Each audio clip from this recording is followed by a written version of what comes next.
You're not in control of how many homes you sell in a year. There are three factors that impact your productivity.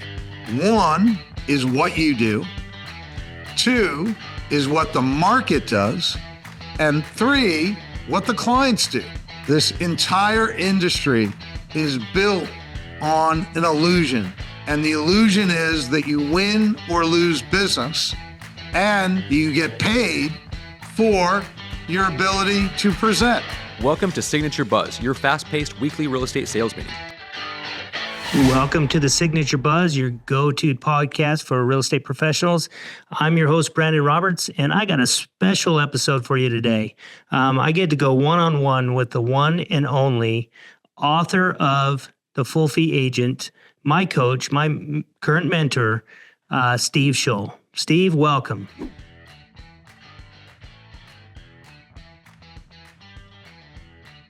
So I'm excited to have you on here today to share some stuff with our agents and the other listeners out there. But let's get started a little bit with your story. I mean, what brought you into the world of real estate coaching after a career in the NFL? Well, it's the journey started in Bucks County, Pennsylvania. I grew up outside of Philadelphia.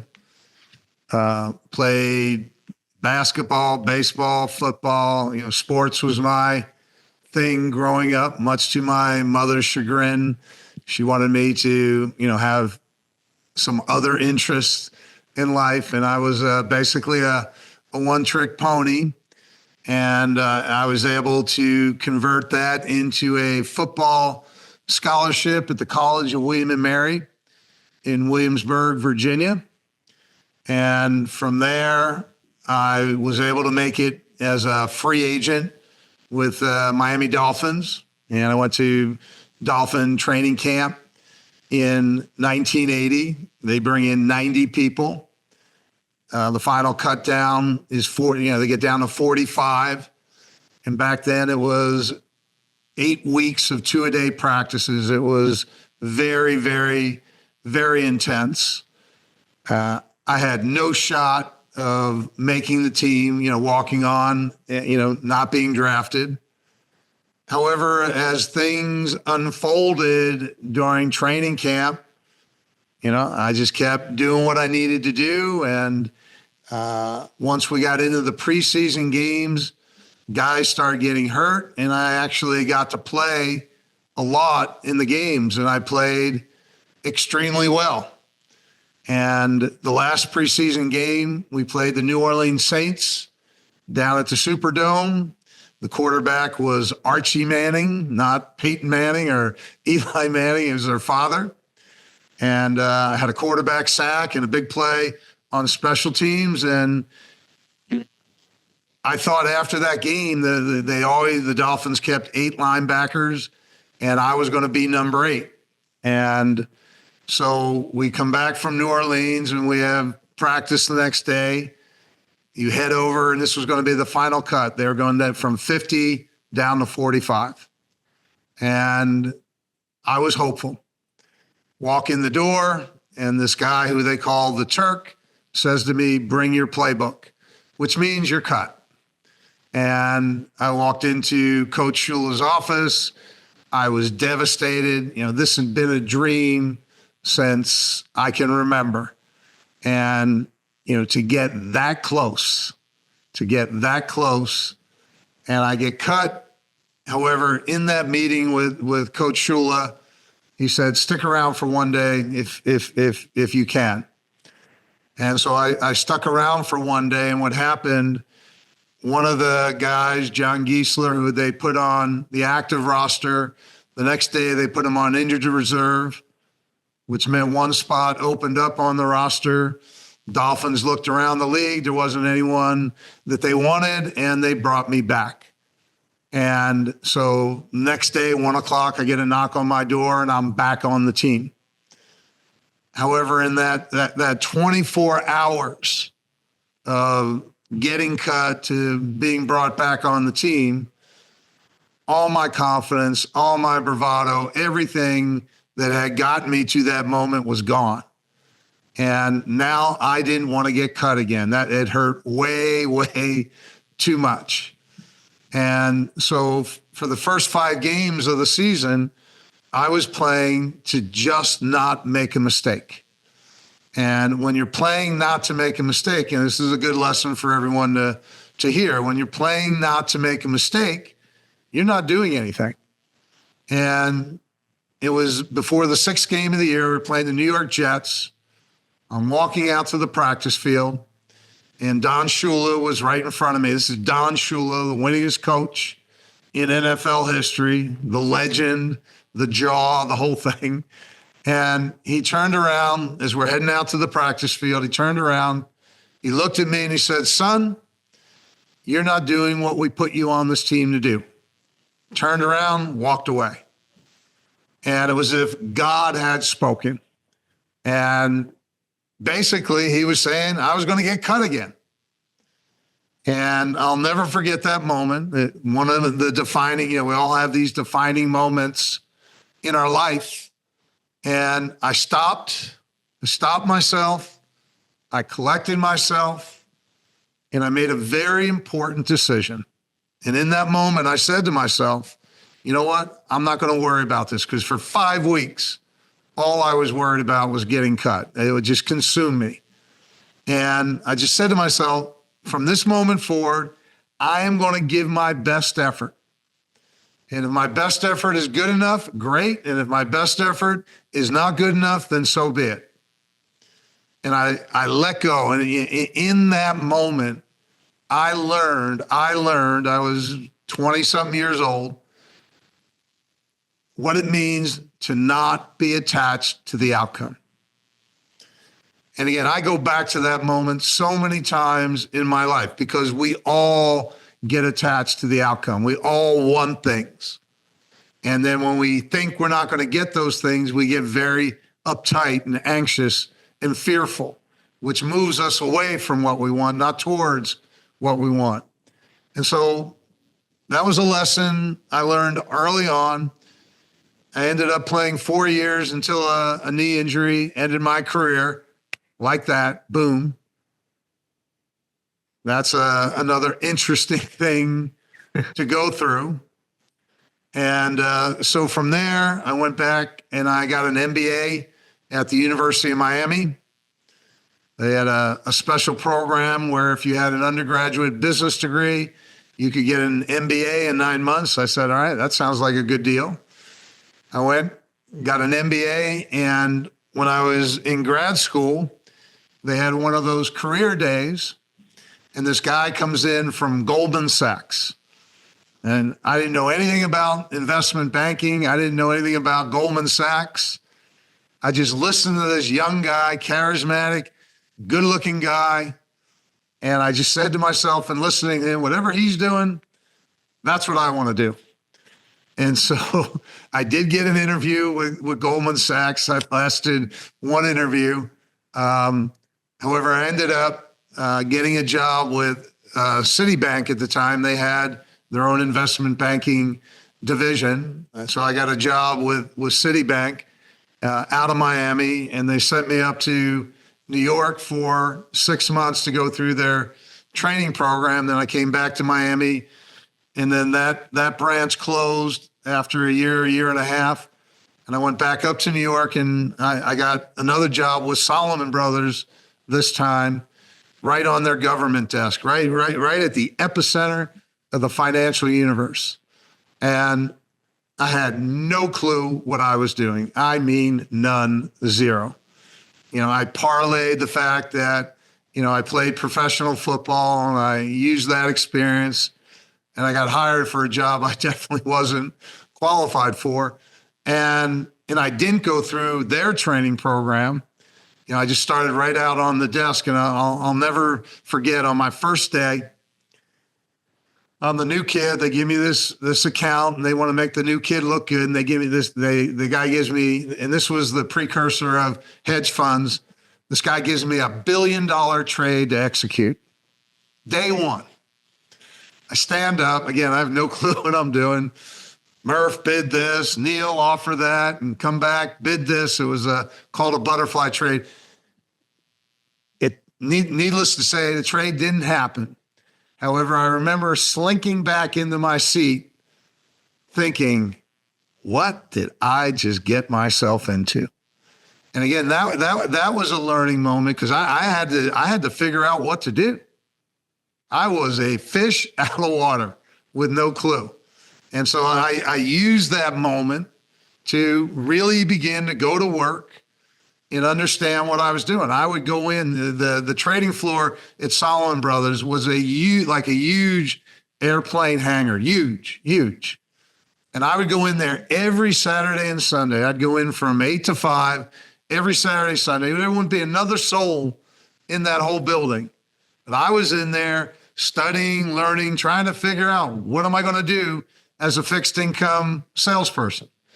And I finally got the hang of that, and I ended up spending about 5 years on Wall Street, then moved back to Florida, and then in 1990, ended up moving to Southern California, and I became a residential real estate agent in Fullerton, California.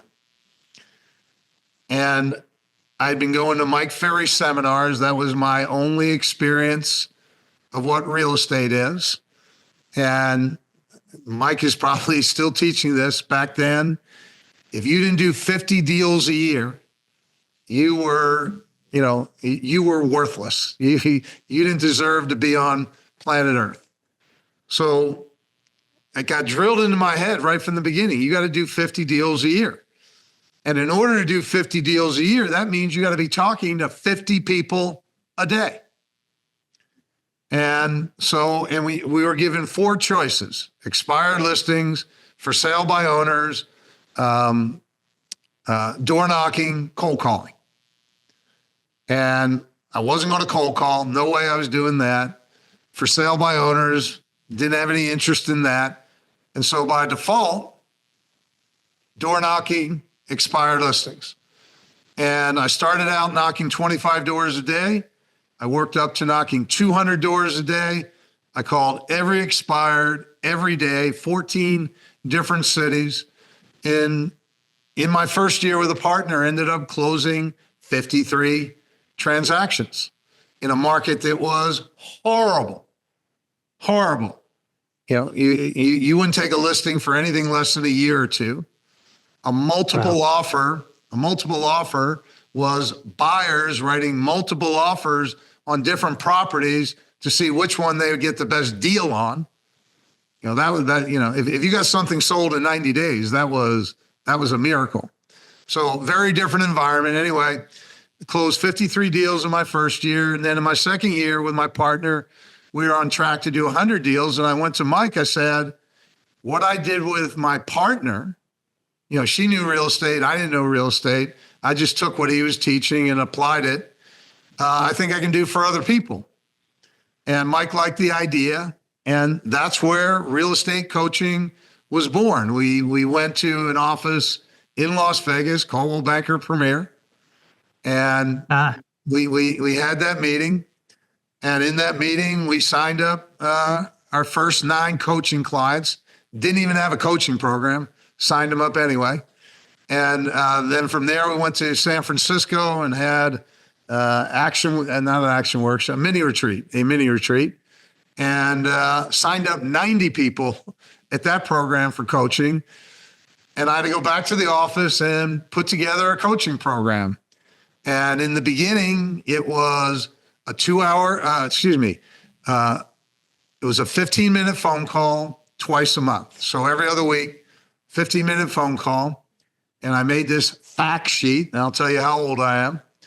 And on the fact sheet, you track your contacts, leads, appointments, listings, and sales. And Monday, Tuesday, Wednesday, Thursday, Friday. So people would fill those forms out, fax them into the office, and that's what we would review on those phone calls, coaching phone calls. In the beginning, the thing that clicked for me initially with real estate, I listened to a CD, 2 agents in Southern California, Kim and Daryl Rouse, Long Beach, California, and they were in their second year doing 100 deals a year. And when I listened to that CD, and there's a point to all this, and we'll get to it, so bear with me. The thing that clicked for me in the beginning, that real estate was a progression. And it was a very simple progression. Contacts equal leads, leads equal appointments, appointments equal listings, listings equal sales. That was real estate. And so, I went out every day to make my 50 contacts a day. I memorized all the dialogues. When are you planning on moving? How long have you lived here? Where did you move from? If you were to move, where would you go? When would that be? The old door knocking dialogue. So that's where coaching started. I was with Mike for a period of 3 years. Then I went out on my own in 1996 and opened up performance coaching. I've been coaching full time since then, over 60,000 hours of one-on-one coaching. I can confidently say there's no one on this planet that has spent more hours doing one-on-one coaching than I have. And in 2007, myself and two partners opened up a brokerage called Telus Properties and grew that to several offices, over 500 agents. Ultimately, that sold to Douglas Elliman. However, this is what I've been doing. This is my 33rd year of coaching. What I do now is the complete opposite. Okay, let's pause right there before we go there. Okay. Because there's so much that you said that is huge here. Like I've taught I called it the Real Estate Academy for 20 plus years, right? Exactly what you just talked about with Mike Ferry, the scripts and all that kind of stuff. And so I'm excited to dive into how things are different, because these are the things that I started to realize through reading the book and then talking with you and stuff like that to go there. But one of the things you said way back is not to be attached to the outcome.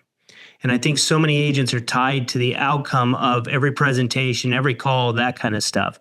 And just learning that or focusing on that has helped me so much more with conversations that I've had, be able to actually go into these less fearful of even of having the conversation, because I'm not attached to the outcome. Can you explain why, or your thoughts behind why an agent is so attached to the outcome? Fear. As human beings, we are wired for survival. That's how we're all wired. We're not wired for success. We're not wired for growth. We're not wired for happiness. We are wired for one thing: to survive. And it dates back to prehistoric times when there were dinosaurs roaming the planet. And to survive, you had to protect yourself from the dinosaurs. We still have that same wiring. We're still wired the same way.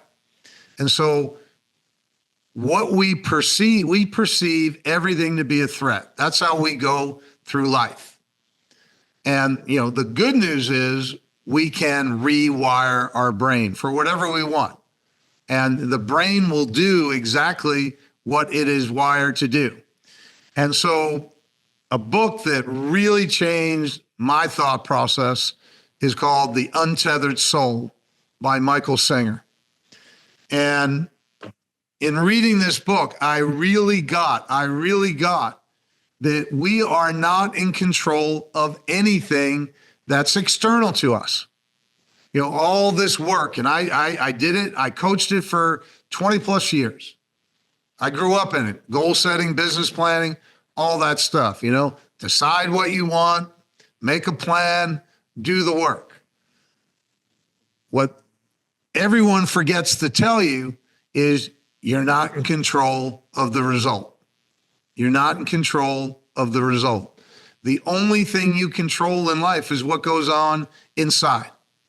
What goes on inside. That is your circle of control. And trying to control, setting goals, I'm going to sell 50 homes a year. That's great. That's great. And all of that traces back to Napoleon Hill. And I'm probably going to piss a lot of people off. The book, Think and Grow Rich. That was never my book. I had a different one called The Science of Getting Rich by Wallace D. Wattles. Same type of stuff. And what Napoleon Hill said was, what the mind can conceive and believe, it can achieve, which is nothing more than magical thinking. And if you do some research, you'll find out that Napoleon Hill was a fraud. Everything that he wrote about in the book, he never interviewed anybody. And he did make a lot of money with the book. However, eventually he, went broke and, not a pretty story. Getting back to your question, the reason you don't want to be attached to the outcome because you have no control over the outcome. You have no control over how many homes you sell in a year. And I know you don't want to hear that. I know none of you want to hear that. You want to believe if you do certain things in a certain way, you're going to get a certain result. Doesn't work that way. Newsflash, does not work that way. We have no ability to manifest what we want. We don't get to choose what happens in life. What we get to choose is how we experience what happens and how we respond to what happens. And, I just went through this personally, and I'm sure those listening, I can look out my window and see the fire line that came here. I live right on the border of Pacific Palisades. Fire came within 250 yards of my house. For one night, and bless these firefighters, for 24 hours, they did everything they could to protect this canyon that I live in. And the reason I bring this up is when the fires happened right here, that was everyone's life. I mean, oh my gosh, what a tragedy. Here in the Palisades, over 5,000 structures destroyed. I mean, it's devastation. It was unbelievable. And here we are, a little more than 2 months later, and I look out at the top of that hill that was burnt, and what do I see? I see green. I don't see burnt. I see green. And life just keeps moving on. Whether I'm here or not, life just keeps moving on. And that's the same for each and every one of you. If for whatever reason you had to leave planet Earth today, nothing changes. Nothing changes. Life just keeps moving on. And that's a powerful lesson. And from Michael Singer, what I really, I've gotten a lot. One of the things I really got from his readings, whatever is happening is happening. Nothing is personal and everything is temporary. And this is a big part of how my coaching has evolved from this very linear process of contacts equal leads, leads equal appointments, that whole game and the whole numbers game. Again, I did this guilty as charged. I did this for years. Now what I focus on is what I call the Performance 6. And these are 6 standards by which you operate your business. And they are: 1, practicing mindfulness. That's embracing what is. Optimizing time, doing what's most important. Cultivating relationship, because the model that I coach to now is not a lead generation, lead conversion model. It's a repeat and referral business model.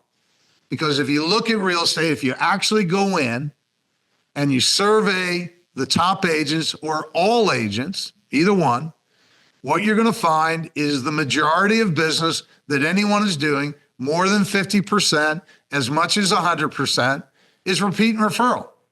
That's where the bulk of the business comes from. So I've adjusted my whole model from chasing after strangers to staying connected to the people you know and the people you've done business with. So again, the third standard, cultivating relationships, staying connected. Fourth standard, implementing, process. And then what that means is I run a checklist-driven business. I'm not winging it. It's not a fire drill. I have process for everything I do. 5, mastering communication. And that's all the work around tactical empathy, the book, The Full Fee Agent, tracing back to never split the difference. And the 6th standard is acting strategically. And what that means, it's identifying your green zone. Every agent has a green zone, meaning that's where 50% or more of their business comes from, whether it's geographic, whether it's a property type, a client type, a price point, you name it. It can be anything. Every agent has their sweet spot. And so as an agent, what you want to learn is to focus all your effort and energy on your green zone. That's where all your effort goes. Next to your green, adjacent to the green zone, is what we call the yellow zone. And then you have the red zone, which is all the one-off business. And if yellow zone business comes to you, you do it. You don't go after it. And red zone, you either refer or walk away. And so again, the 6 standards: practicing mindfulness, optimizing time, cultivating relationships, mastering communication, implementing process, mastering communication, and acting strategically. And that's where the coaching has evolved to. The 6 standards are powerful. You helped me rewrite the Academy manual, which I did my first new training with that. And let me tell you, it was like they were drinking from a fire hose. Like, it was just overwhelming with the amount of information that was delivered. So much so that I thought, okay, I've got to slow down here a little bit to get this. But one of the portions of the training that they got the most out of was the 6 standards. And when we talked about that, one of the things I had them do, because you've talked about it on some of the group calls, is to go through those 6 standards and kind of rate yourself from 1 to 5 where you sit and be honest with yourself. And so they did that, and that was a powerful exercise for them. So, I mean, I challenge anyone to look at those, and because it shows you where you kind of need to work on in your business. And if you take this, like when I listen to you, my son played college football, and a lot of what he goes back is to his coaching and the structure and that kind of stuff. And I sense a lot of that come through in the way you run, in the way you're coaching or coaching people to be, because you're focusing more on not the activity, so to speak, like the calls and stuff. You're focusing more on just being your best every day in all 6 of these categories. Yeah, and first of all, we just came out this week with an assessment test, so I'll make sure you get it, and then you can send it out to all their agents, and it ranks them, scores them on each of the 6 standards. Yeah, I go back, I played football for a total of 11 years. And I was very fortunate. I had great coaches in high school, college, and then in the pros. And football is a performance business. That's what it is.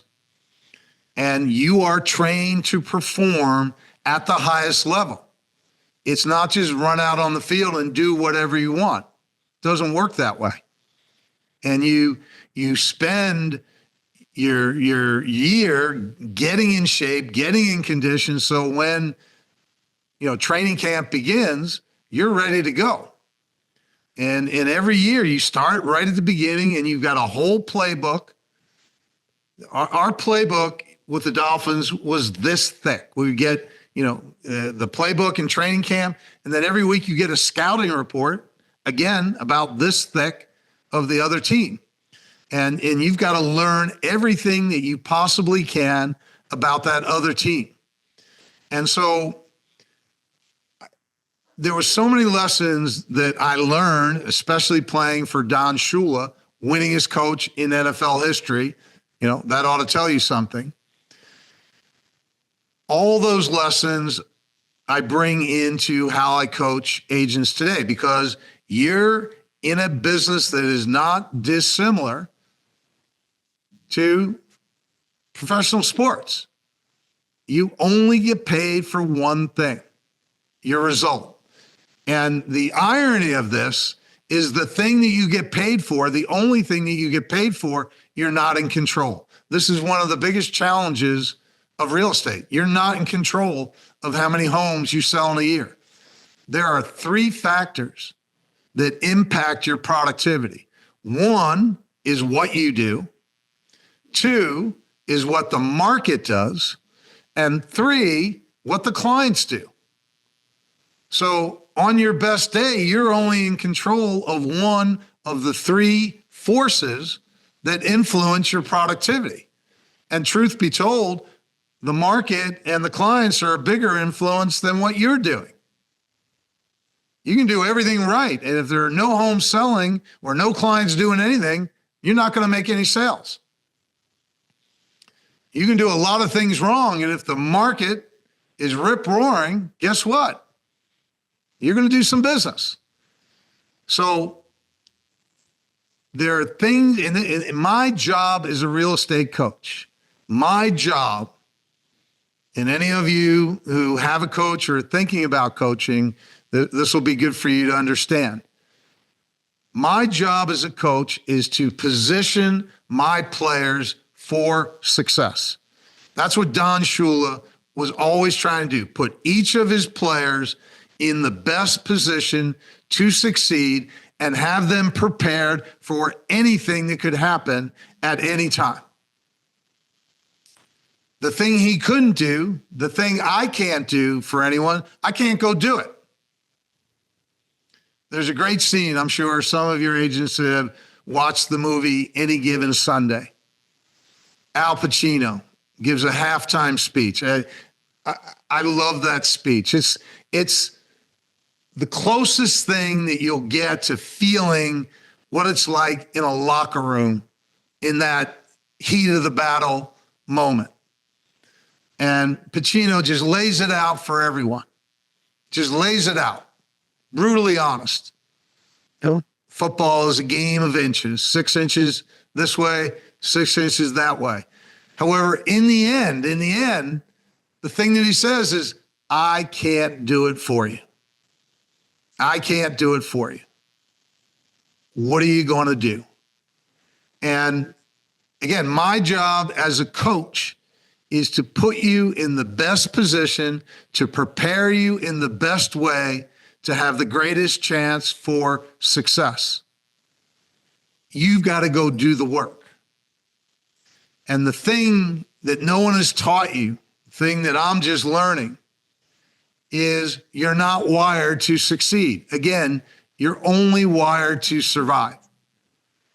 And because you're wired to survive, all you do is chase. Bright, shiny objects, whether it's, you know this as an agent, you know it as a broker owner. I need more leads. I need more people to talk to. I need more appointments. I need more listings. It cracks me up. It cracks me up. And I hope your agents enjoy this and appreciate this. I know you will. I hear all the time, because I coach a lot of top agents. And a lot of top agents think that they should be getting referrals from their broker, as if clients are calling in every day and you've got a whole list of referrals to give out. I owned a brokerage for 5 years. I never got it. I don't remember one call coming in for a referral. So get off this idea that you're going to get referrals from your brokerage. You've got to show up and do the work. And you have to understand, until you rewire your brain for success, you're going to keep doing the same thing that you always done. And you're going to, chase after the leads. The greatest example of this is Zillow. The greatest example of a bright, shiny object is Zillow. And Zillow's not the enemy. Let's be very clear. you're thinking Zillow is the answer, that's the problem. Because no bright, shiny object is going to fix anything. One of the things you'll hear me say in my coaching practice, more will never be the answer to not enough. More will never be the answer to not enough. And this is an industry that focuses on one thing and one thing only: production. Production. And everyone has this idea, if they just sell enough homes, everything's going to be okay. Guess what? That's not the way it works out. It's not how much you do that's important. It's how you do your business, how you think, how you operate, how you grow. And that's how my coaching has evolved dramatically. Again, away from lead generation, lead conversion, to building a repeat and referral business based on the 6 standards. And the 6 standards are how you run your business. The standards make your decision for you. We wrote the full fee agent because I want all of you getting paid a full fee. I know how hard this job is. No buyer, no seller can ever appreciate what you do as a real estate agent. It's impossible. It's impossible. From the outside looking in, the job looks easy. I've been on a mission for 33 years to make sure agents get paid their full fee. And oh, by the way, last August, that was your whatever the word is. It was a gift. That was right? The greatest thing that could ever happen to any of you. The greatest thing. And prior to August, everyone bought into this system of 5 to 6%, as if everyone had to operate in that box. Starting last August, nobody has to operate in that box. You can charge whatever you want. And the top coaching clients I have, they get 3.5% on the listing side, and they charge 3% on the buy side. And I won't be surprised if that number creeps up. Yeah, and that's it's interesting because that's one of the big things and big lessons in the book. And let's talk about the book a little bit because that's what caught my eye, right? And I'd read Voss's book, Never Split the Difference, before, and I thought it was intriguing.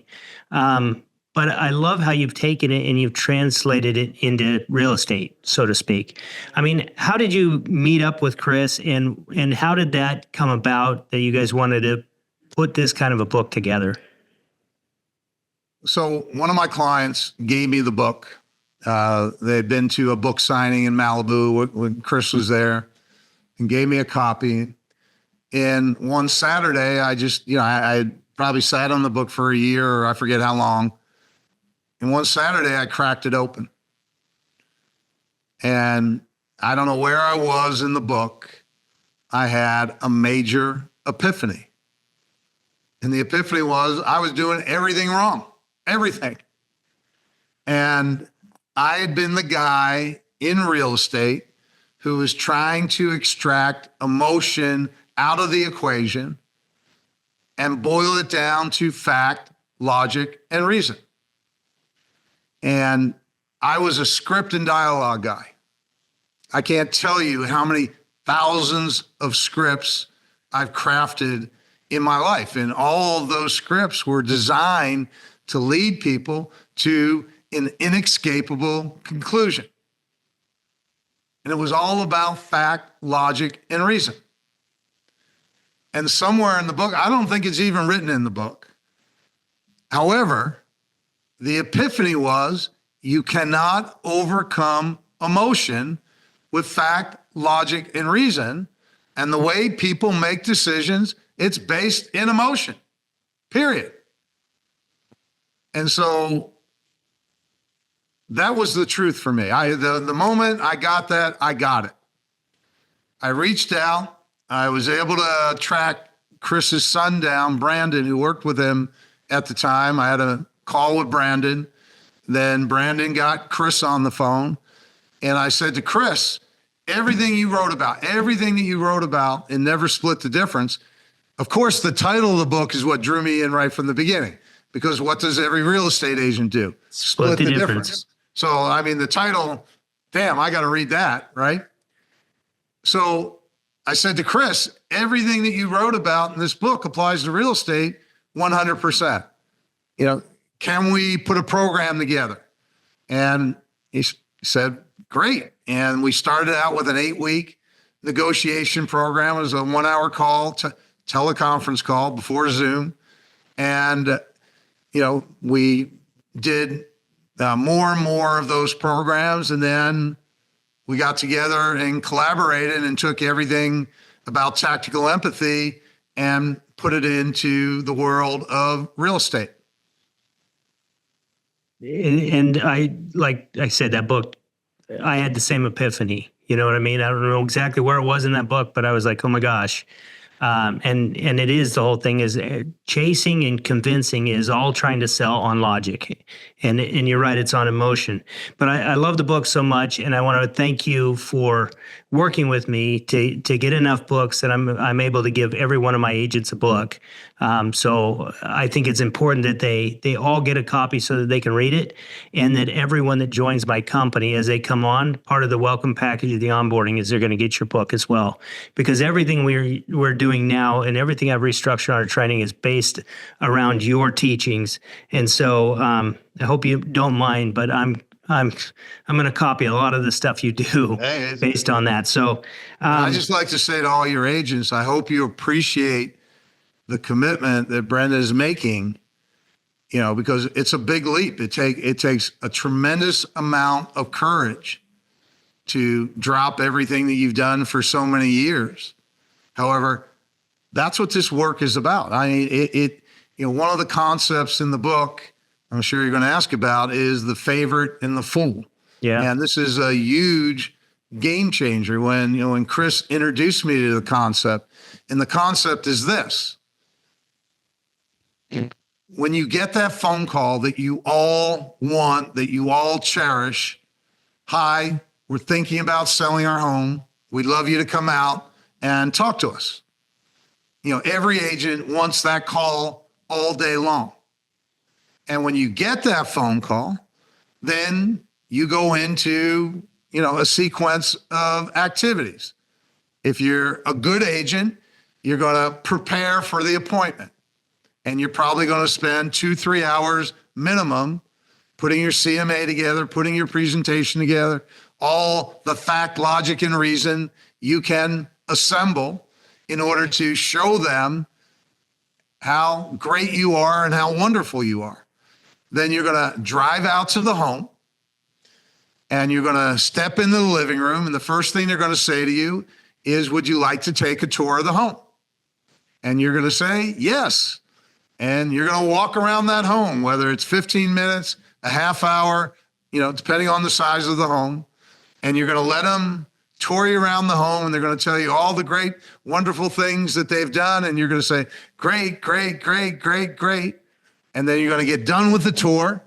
And then you're going to sit down in their living room, and you're either going to give a formal or informal presentation, one or the other. And basically, you're going to talk for 2 hours. That's what you're going to do. And you're going to share with them your value proposition. You're going to talk about price. You're going to talk about home preparation. You're going to talk about marketing. And at the end of the presentation, they're going to say to you, my goodness, that was great. You've given us so much to think about. Let us process, and we'll get back to you. And off you go, out the door. No clue. Did I get it? Did I not get it? Replaying this whole presentation in your mind. Why did I say this? Why didn't I say that? Why didn't I do this? All of you know what I'm talking about. And now you're on pins and needles. Do I follow up? Do I not follow up? Do I call? Do I text? Do I email? What do I say? What if they answer? What if they don't answer? You're torturing yourself. And then boom, your phone rings. You see it's them. Your heart starts beating. Hello, Steve. Hi, Steve. Mr. and Mrs. Smith, how are you doing? I'm doing great. Steve,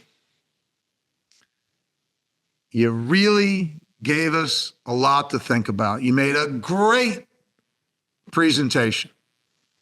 Great. However, we've decided to go in a different direction. And your heart drops out of your chest. You can barely say goodbye. You're crushed. For most agents, we're talking 10 plus hours. And the truth is, everyone, when they called you, that initial phone call, they already knew who they were going to work with, or they were leaning strongly in a direction. Everyone has a bias. There is no such thing as an open mind, a truly open mind. There is no such thing as a level playing field. This entire industry is built on an illusion. And the illusion is that you win or lose business and you get paid for your ability to present. Has nothing to do with anything. Now, this is not 100% true. It's 80% or greater. That's the probability of what I'm talking about. And with Chris, we developed a framework. It's a call you can do via Zoom or by phone. And within 15 minutes, give or take, you can get to the same outcome of whether you're the favorite or the fool as spending the 10 plus hours going out to the home and presenting. And it's a simple framework. Is there a deal here? Is there a deal here with me? Do I want this deal? You're not talking price. You're not talking home preparation. And you're not talking marketing. This sounds insane. Insane. The idea that you're not going to go out to the house and give a listing presentation unless you have a commitment to work together. 10 years ago, that was pure insanity. That was pure insanity when we first started it. 10 years later, guess what? That's reality. That's reality. It's crazy. I mean, what would you say to the agent out there right now that's sitting there listening to this going, that doesn't work or that won't work? I mean, they're coming up with every reason or every excuse of why this stuff won't work. Okay. One, you would be wrong. Okay. Let's just state that. And the reason you think the way you think goes back to your wiring. You're wired for survival. And what that means, when you're wired for survival, your brain wants to conserve energy at all costs. And so the brain favors habit. And the brain does not distinguish between a good habit and a bad habit. So you're in the habit of chasing. You're in the habit of going out to the house. You're in the habit of thinking you win or lose business based on your presentation. So you have all these habits formed, and most of them are deeply ingrained. And so anything that I say to you that's not in alignment with your current habits, your brain's going to go, no, because I'd have to consume energy to do what he's saying. And your brain wants to conserve energy. So everything that I'm saying, even if it resonates deeply with you, you're going to absolutely have resistance to doing anything I asked you to do. So how do you overcome it? I mean, you just have to do it? The way you overcome it is it starts with having an awareness of your wiring. It starts with understanding I'm wired for survival. again, the good news is you can rewire your brain.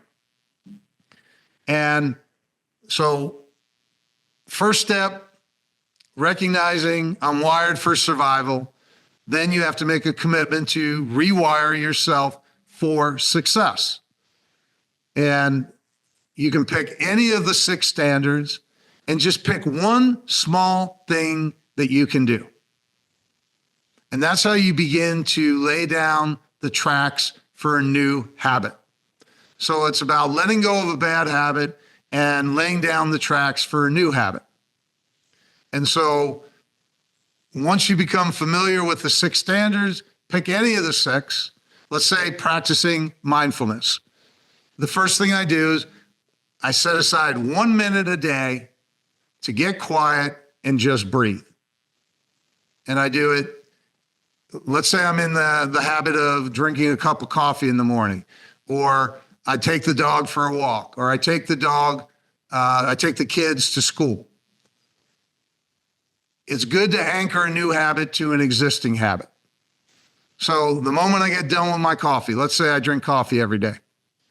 The moment I get done with my coffee, I'm going to take 1 minute and I'm just going to get quiet and breathe. And that's the beginning of a new habit. And I do that every day, 5 days a week. And I celebrate. I did it. Now your brain's going to say, oh, that's not enough, too small, doesn't make a difference. Again, your brain doesn't want you to change anything. And so you have to be very conscious in the beginning of what you're doing. You have to start small and you have to absolutely be consistent in order to rewire. And is it hard? Absolutely. Is it uncomfortable? You bet it is. However, what's harder and what's more uncomfortable is doing what you're doing for the rest of your life. And that's exactly what's going to happen. Yeah, good point. So as we kind of wrap things up, let's have a little fun here, maybe with a quick lightning round here. I'll just ask you a series of questions. Just answer them how you want. What's one bad habit agents must break today? Avoiding what they put in their calendar. If it's in your calendar, you do it. Stop negotiating with yourself all the time. You have all this stuff in there. It's in there for a reason. If it's in there, do it. If you look at my calendar for the week, I have up to 28 calls every day. My calendar is my North Star. Whatever in there, I do. So that's one thing. Okay, great. I know, like, I've been on calls, group calls as early as 6 a.m. here in Pacific time. I mean, how early do you get started? What time's your first call? Because you coach people all over the place. Yeah, I start at 5 a.m. and I'll go to 6 or 7 at night. However, I don't work at night. You know, after I'm done, I'm done. My last call is my last call. And I don't work weekends. And, you know, so I have my work day. I'm not telling anybody to get up at 5 a.m. Believe me, I hate it. However, that being said, me hating it, my feelings have nothing to do with that appointment at 5 a.m. Right. And so what's the most underrated book besides your own? Underrated book. One that somebody should read that. Anything by Michael Singer, Untethered Soul, The Surrender Experiment, Living Untethered. Another book, it's escaping me. I'll come back to it before. Okay. Remember. All right. Best advice you ever got? Best advice I ever got. I love this one. Best advice I ever got came from a client long time ago. And the advice was, the only advice you need in life is the advice you give others. Beautiful. And so what would be last thought that you would give our agents as we wrap this up? Final thought. Jerry Springer style. Final thought? Yeah. I'm just looking up that book real quick. Patrick Sweeney, Fear is Fuel. That's another book.